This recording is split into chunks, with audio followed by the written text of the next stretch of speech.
There's one thing narcissists hope you never figure out. Because once you do, it changes everything. And I mean everything. They need to get an emotional reaction out of you to survive. I'm not being dramatic here.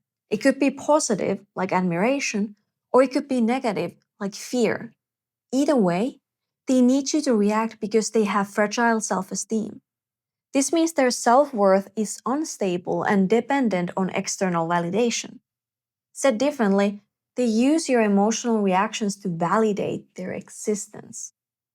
Think of it like fire and oxygen. Fire can't survive without oxygen. Just like a narcissist's sense of self can't survive without your reactions. They use your admiration to feel special. They use your fear to feel powerful. They even use your guilt to feel morally superior. And the reason they don't want you to know this is because the moment you realize your reactions are the oxygen to their fire, the door to your freedom swings wide open.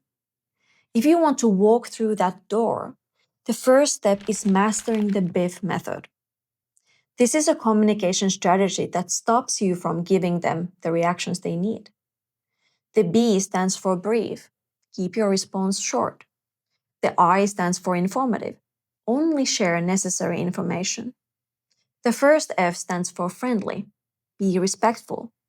And the second F stands for firm. Be assertive.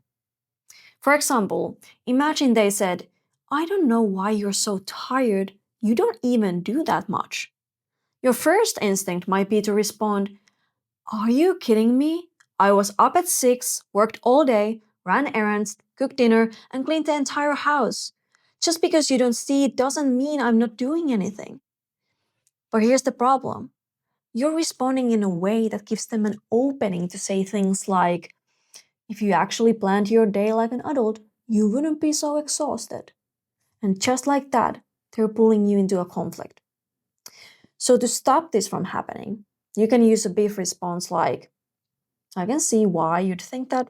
I'm gonna use the bathroom. Now, I know this might feel like you're letting them walk all over you, but give me 30 seconds to explain why you're not. You can't stand up to a narcissist like you would a normal person, because they're not normal. When you confront a normal person about something they did wrong, they feel remorse. But when you confront a narcissist about something they did wrong, they feel threatened. So, to protect themselves, they'll go into Darvo. They'll deny, I never said that. They'll attack, you just love starting fights. Or they'll play the victim, why do you hate me so much? If you engage, you're giving them the oxygen their fire needs to survive. But if you keep it biff, you're cutting them off. This forces them to either let the fire die out or go get oxygen from someone else. And 99.99% of the time, they'll go get it from someone else. But with that being said, don't expect them to go quietly.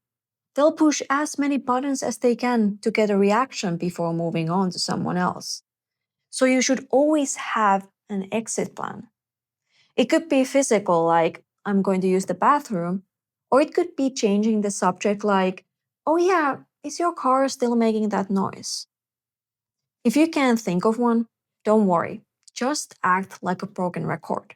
Keep your responses brief, informative, friendly, and firm until they move on or you find an exit. If you'd like to learn how to use this method in your specific situation, my team and I host free sessions all week, and you can also text me anytime. There's a link in the description with all the details. Thanks for coming. This was the Unfiltered Narcissistic Abuse Podcast.